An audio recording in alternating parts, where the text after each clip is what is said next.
നബി മുസ്തഫ ഇത് വ്യക്തമായി പറയുന്നതാ, അനസെന്നവർ റിപ്പോർട്ട് ചെയ്തിട്ടുള്ളതാ. സുഹൃത്തുക്കളെ, വ്യാമോഹമേറ്റമബദ്ധമാ, അതിനാൽ 4 വിപത്തുകൾ സംജാതമാ. ത്വാഅത്തൊഴിച്ച് നടക്കലാണതിലൊന്ന്, മടികൊണ്ട് പിന്നീടാക്കി തള്ളിവിടുന്ന്.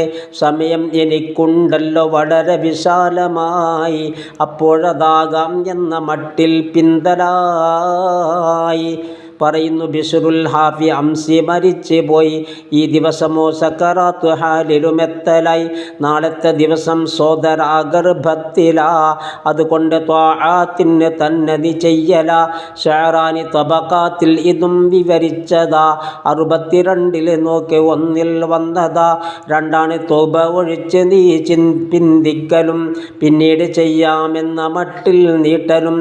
ഞാനിന്ന് ശാബ, വയസ്സനല്ല യുവാവും, അതുമാത്രമല്ല എനിക്കിന്ന് നല്ല ആരോഗ്യമാ.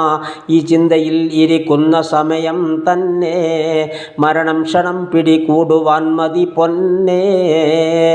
3-മതായി ധനം സംഭരിക്കാൻ മോഹമാ, പരലോക അമല് വെടിഞ്ഞ് ഭൗതിക ശുഗുലുമാ. വാർദ്ധക്യകാലം വന്ന് പോയാലന്ന്, കൂടാതെ രോഗം പിടിപെടാൻ മതി വന്ന്, അപ്പോൾ ധനത്തിന് വേണ്ടി ഞാൻ കുഴയുന്നതാ. അതുകൊണ്ട് ധനം തന്നെ സംഭരിക്കേണ്ടതാ എന്നുള്ള ചിന്തയിൽ അമല് കൈവെടിയുന്നത് ഖേദത്തിലാ പിന്നീട് ചെന്നെത്തുന്നത്. അതുമാത്രമല്ല, അവനുള്ളതൊന്നും പിന്നെ ധർമ്മം കൊടുക്കാൻ മടി വരുന്നതു തന്നെ. നീ പുതിയ മുണ്ടുടുക്കുന്ന പക്ഷം പഴയത് ധർമ്മം കൊടുത്താൽ മസ്തഹബും തന്നത്. ധരിപ്പിച്ച് തുണി ഒരു മുസ്ലിമിനൊരു വ്യക്തിയും 100 ശേഷിക്കുന്ന കാലത്തൊക്കെയും ധരിപ്പിച്ചവൻ റബ്ബിൻ്റെ തണലിൽ തന്നെ എന്നുള്ള തിരുമഴി ഓർക്കണേ നീ പൊന്നേ. ഇത് നീ മജാലിസിൽ നോക്കിയാൽ കാണുന്നതാ,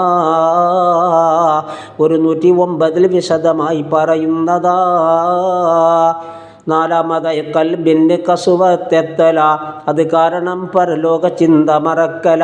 യാ റബ്ബി തഖ്വ ചെയ്യുവാൻ തൗഫീഖ് ദാ, അതിനുള്ള വികസന മാർഗവും കാണിച്ചുതാ.